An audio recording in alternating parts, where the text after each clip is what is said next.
everybody, welcome back to the channel guys. This is Mahima and today I'm here with a very interesting and important topic, which is how to score good marks in your exams. Yes, you heard right.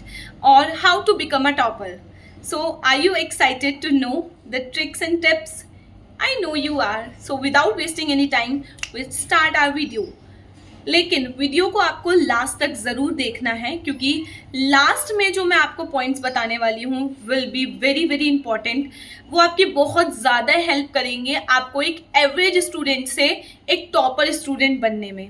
Make sure कि आप video last तक ज़रूर देखें.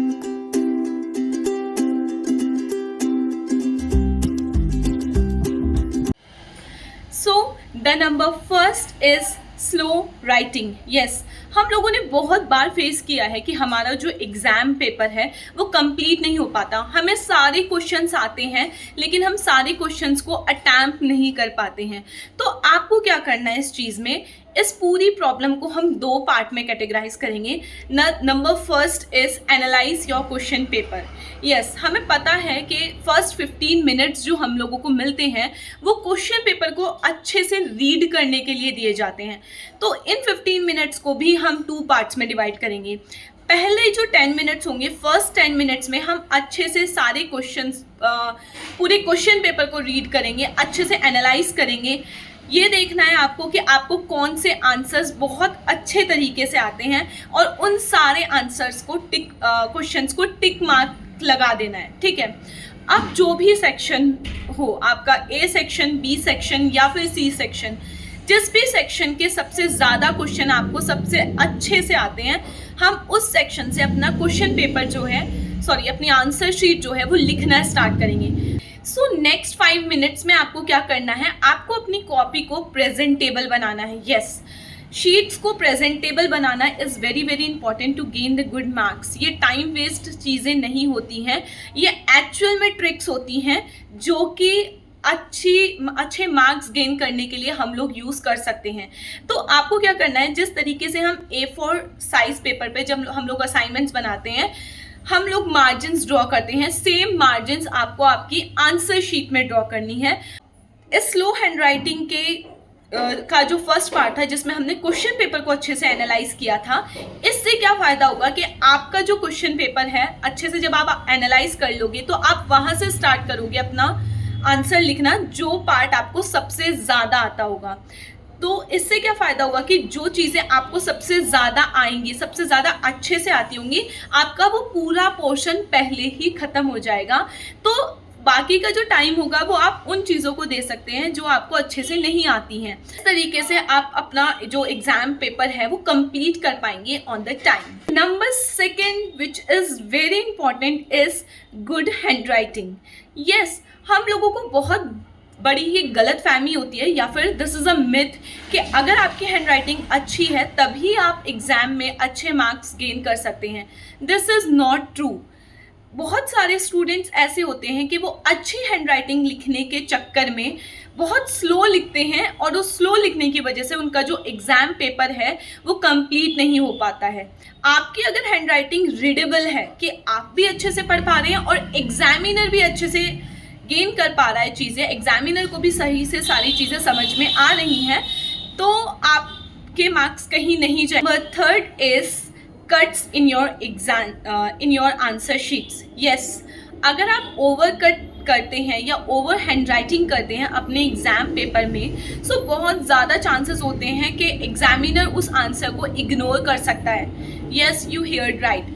मैं ये नहीं बोल रही कि गलती मत करो या फिर आपसे गलती नहीं हो सकती एग्ज़ाम पेपर में या फिर आंसर शीट लिखते हुए. ऑफ कोर्स हो सकती है, we are human beings, we are made for mistakes.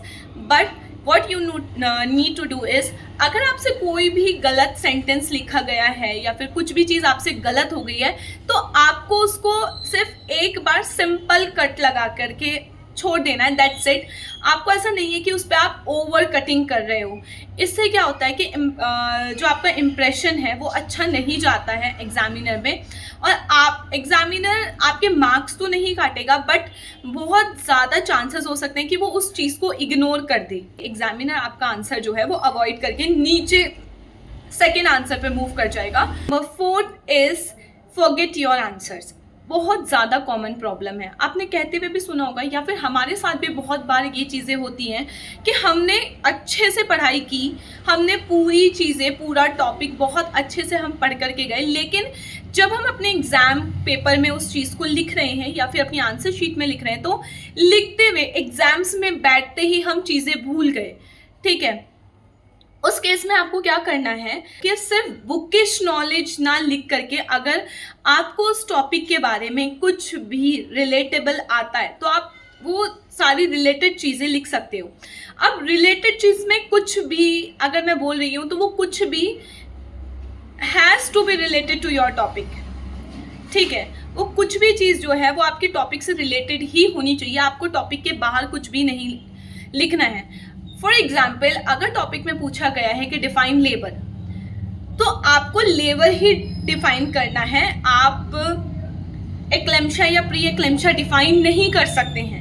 Paper है और पेपर में कुछ ऐसा पूछा गया है which is related to our common lifestyle, हमारी कॉमन लाइफ से वो रिलेटेड है, तो ज़रूरी नहीं है कि जो पॉइंट्स आपकी बुक्स में आपको दिखे थे या फिर आपके टीचर्स ने आपके नोट्स में बनवाए थे आप वही पॉइंट्स लिखो। आप अपनी साइड से भी बहुत सारी चीज़ें ऐड कर सकते हो which is related to your topics. ठीक है, तो अगर आप अपने आंसर्स भूल जाते हो तो आपको बुकिश नॉलेज लिखना ही ज़रूरी नहीं है, आप अपनी साइड से अपने ऑब्जर्वेशन के बेस पर बहुत सारी चीज़ें लिख सकते हो। सो जैसा कि मैंने वीडियो के स्टार्टिंग में बोला था कि लास्ट में मैं आपको एक प्रो ट्रिप दूंगी, नॉट ट्रिप, प्रो ट्रिक दूंगी।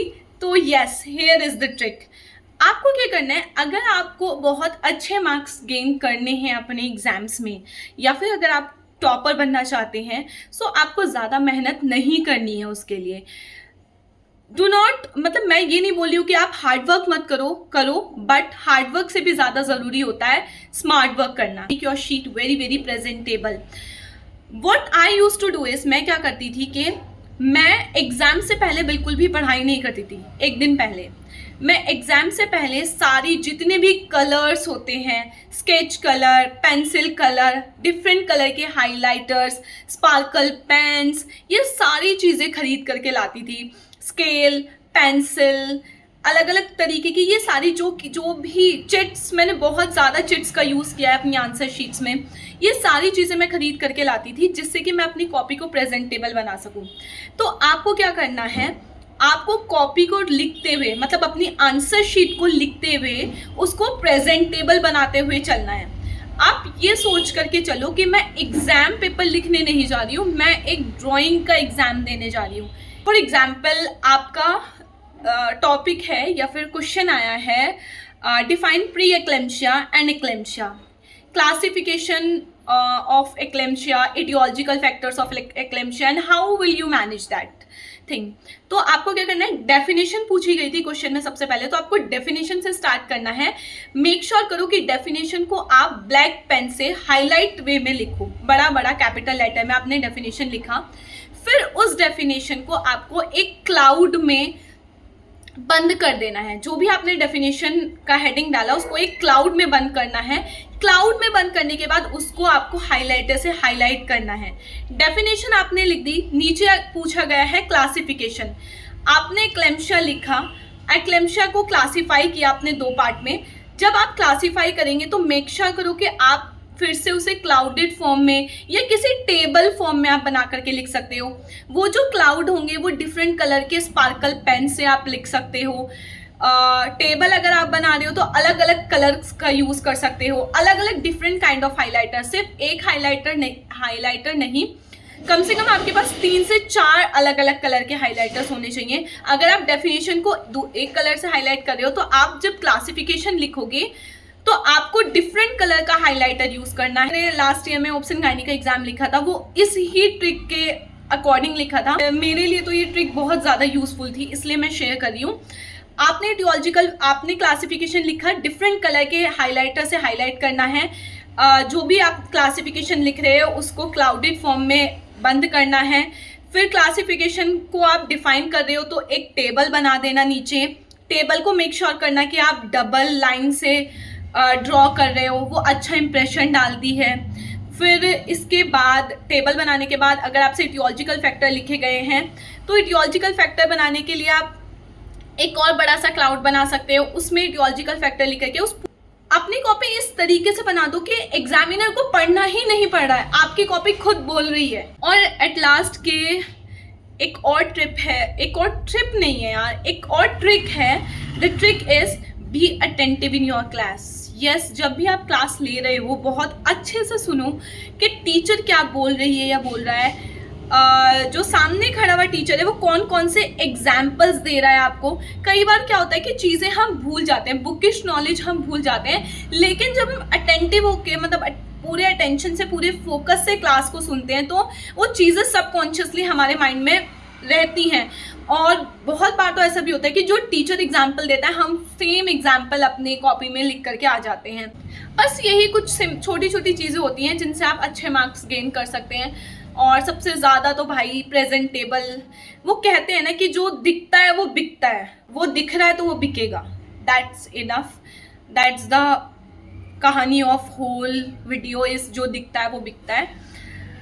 So yes, that's it from my side. I hope you like the video. If you like the video, kindly subscribe to my channel, give it a thumbs up and comment below down. आपको कौन सी वाली जो trick है वो पसंद आई। Yes, bye.